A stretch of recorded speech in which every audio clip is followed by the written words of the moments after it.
Today on Guest of the Week, we have a seasoned and experienced personality in entrepreneurship, finance, business, and etc. An associate professor and MD CEO of Precise Financial Systems Limited, Dr. Yele Okeremi. He talks to us on what technology is in Nigeria, what it should be, and how to get it to where it ought to be. Enjoy the conversation.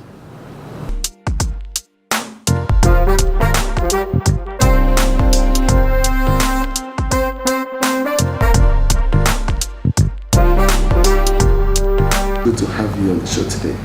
Always a pleasure. We understand that you, judging from your experience and the time you've been in this industry, you have watched this industry grow from scratch to what it is today. How would you assess ICT development in the industry in Nigeria?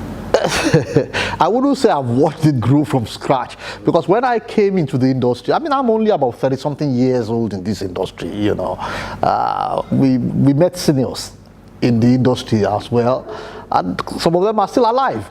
I mean, and every time I say I pay tributes to people like Sir Alade Como.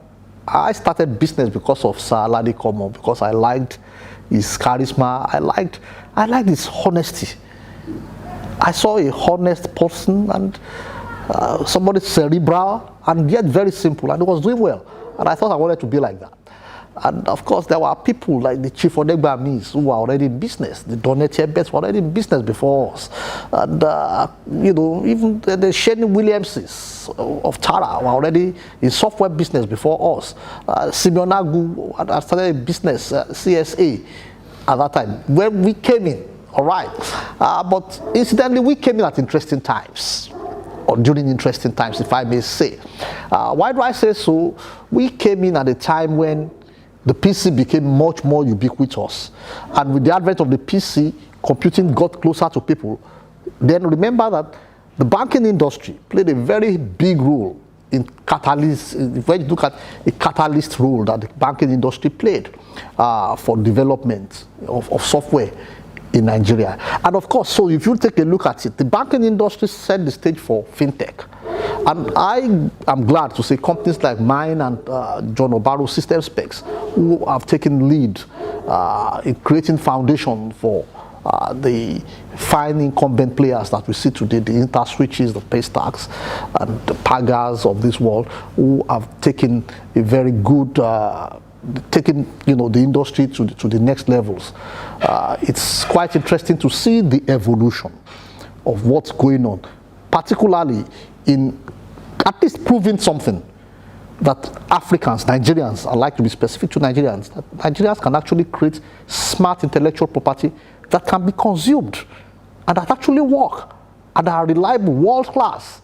That's interesting enough for me. Of course, there are other challenges associated with some of these things, but that notion is the foundation of everything, because when you have a population of people who do not even have capacity to create intellectual property, then you are really running into trouble.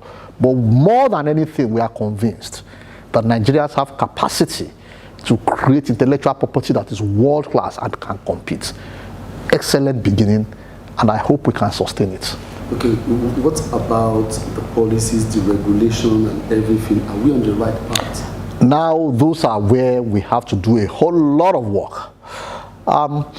So like I said, look, if you take a look at the poverty and prosperity of nations, you would appreciate that indeed poverty and prosperity of nations have very, very little to do with abundance of resources.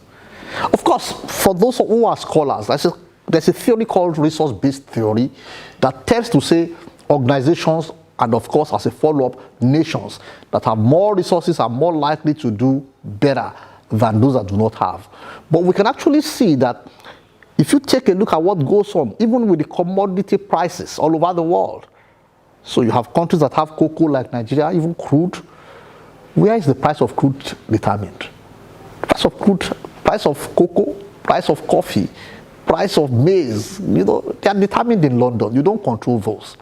So for nations that are going to tap into the wealth of nations, need to realize that there's a whole lot more to do than just having those resources. And that's one of the challenges we have right now in Nigeria, because in a way, we are also positioning Nigeria, bringing entrepreneurs forward as though they are primary resources, and I'm very concerned about that. Because ordinarily speaking, as an economist, I mean, as a graduate of economics, entrepreneurship is supposed to be at the apex of the factors of production. But in a way, we are now making the tail wag the dog by bringing entrepreneurs forward as if they are in the lower rungs of the production value chain. And there's a whole lot that must happen at policy level and at government levels if we are going to escape what I call the hypnotic entrapment of slavery. We would like you to elaborate more on that hypnotic entrapment of slavery. Yeah, I mean, I use, please, I'm not trying to speak big grammar. I use that they are very hypnotic, is like hypnotizing. And it's hypnotizing because what hypnotism does is make you believe something that's not real, that's not correct. So you see, even for people who are supposed to know, they come and sell concepts to us in this country today. Oh, that it doesn't really matter that all the funding is coming from outside this country. It's a good thing. That's hypnotism, because that's not the reality. Why didn't America allow the Chinese to buy up all their firms? Why don't the Chinese allow the Koreans or the Japanese to buy up all their firms, if that is correct? But even people who should be at the vanguard of defending certain things sing the same songs. Oh no, it doesn't matter. That's not, and it's entrapping us. Because so what you see today is that actually, contrary to what we would have loved to see, we are seeing very many companies that are doing very well, who have very little or no stakes indigenously. And that's why I say it's a hypnotic entrapment, and it's virtually going to enslave us. I've said this several times. And all we really need to do is just a little tweak.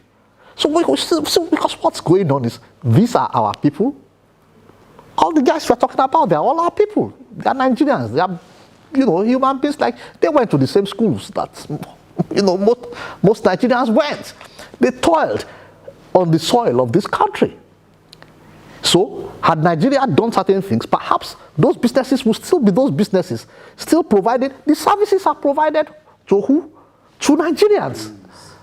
The market is here. But where does the capital gain go? At the end of the year. So you have the capital flowing outside of the country. Something has to happen. And the reason why that's happening is that, hey, he who pays the piper dictates the tune. They are the owners. Because they bought the stocks. So those are things that I think need to change. We need to allow those investments to be internalized as much as possible. After all, we have the market, we have the skill, we have the people. So what do we need? An appropriate value system, an appropriate narrative, enabling policies, and actual intervention sometimes to ensure that Nigerians are empowered to be the owners of these businesses. And not only that, so it means that we can actually create businesses here that can compete globally. And we are very open to partnerships. I mean, absolutely, we are not saying we want to play as an island. That's going to be wrong. We want to have partners. We want to work with all the nations of the world, wherever they are, Canada, the United States, the UK, the Germany, China, all of them. But we want to work with them on terms that are not lopsided. So what then happens is that if we do not do that, and we haven't done that enough, so you see that in the abundance of water, the fool remains thirsty. So you see a lot of beautiful, lovely companies paying a whole lot of royalty and a whole lot of what you call management agreements to foreign countries. We can do without all those if we have appropriate policies in place. Talking about how to leverage the gap to local content and how well our local content program as a tool? Yes, so I mean, one of the things we know is that today Nigerians have created software that's competing with, software being brought in by, so-called global players, and they are doing extremely well. And I've mentioned examples, but I think beyond those policies, I use the word value. And when you look at value, it's an encapsulation of a lot of things. And one of the things that value does is, first of all, we have to determine what is the identity of what you call the Nigerian. And we need to be very clear about that. So if you see an American, for example, you see, generally speaking, they are gregarious people, even when they know nothing. A whole lot of them absolutely know nothing. But you see them, they are the loudest in class. But we are Americans. What determines what the Nigerian is? Today we don't have that, and that's one of the reasons why you see IPOB will say their own, Udua will say their own, Mietiala, Arewa will say their own, because we do not have an identity. That's a Nigerian, and it's not difficult to do that. Now, around identities, when you see any organization or any group of human beings that have a strong sense of identity, they are actually very indivisible. But let me tell you how identities come by. Identities are also a function of storylines and narratives. And that's what people call legends. That's what we haven't done properly. So the issues around here is, when you say the Nigerian, what comes to your mind? That's the meaning of a brand. A brand is not about how much of show, how much of television, how much of newspaper advertisements that you have done. A brand is the emotions that the thought of your name or your brand exudes in other people. But if you take a look today and you say the Nigerian, majority of the people will think 419. That's what they think. Absolutely. Why? Because but how many people actually do 419 in Nigeria? You'll be very surprised that these are few people.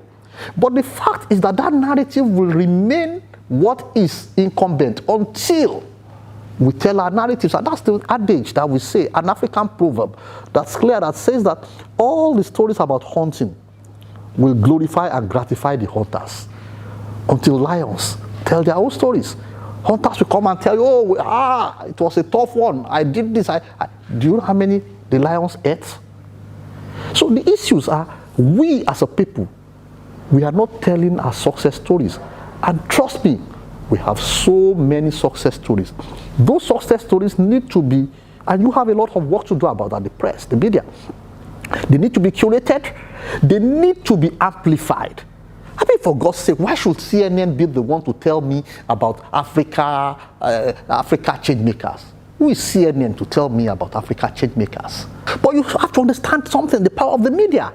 Anybody that has access to the power of the media can influence the generality of the people. And this is the truth. You have to understand that it's human nature. Look, nature is very interesting. Less than 1% of people are able to think and reason out the real meat and logic. Majority of the people that you are ever going to see are going to trust what they hear other people saying, particularly when it's the media. Even when the person talking is dumb, but once it's on the television, majority of people tend to trust. And that's why we haven't done that. We are then outsourcing to CNN. Do you think it is in the interest of the United States for you to become another China? They know they are contending with China. And then you think that they're going to make sure that the narratives suit you? I think we are just joking. We really need to understand this and decide, and this comes from the very top, determine actually who is the Nigerian. And when we determine who the ideal Nigerian is, we identify a few of them. These countries have done this. Even China had their Jack Ma until recently. They had Alibaba. You get my point? America has that, Bill Gates. Now the poster boys are the Zuckerbergs. Who are the poster boys in Nigeria? You identify such people, and we begin to create narratives around these things, so that these narratives begin, you see what we have a snowballing effect. it goes down. And so when you are able to replicate and you are able to create 200,000 success stories, and you are the one saying it, then nobody is going to be able to controvert. Then, at that point, perhaps you have a right to challenge the wrong myths about yourselves. And that's what we are not doing enough of. So what then happens today is, when even a company like PFS, even PFS, which is supposed to be like, PFS, we actually go compete sometimes, and you still see, some people, ignorant actually, who say, oh, well, it's a local software. What does that mean? The people that develop web, the people in PFS went to Harvard, they went to all the best schools in the world. Then you still say, and that again is because of the narrative. And by the way, I say Harvard. Why Harvard?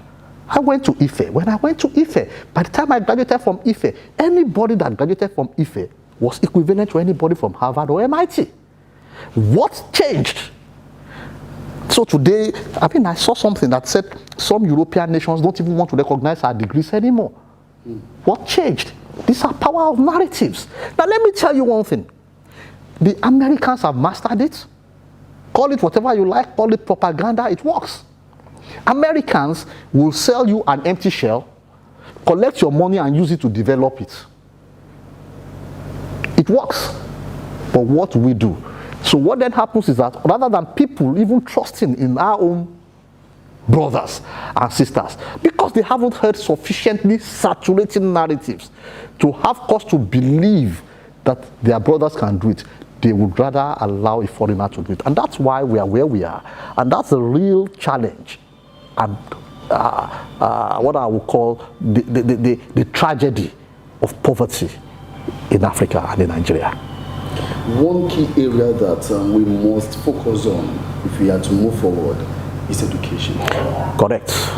You have seen it all like that. I don't think so. As in, having the experience here in Nigeria, in many top universities around the world, in other parts of Africa. Correct. You have seen how this is done elsewhere. Correct.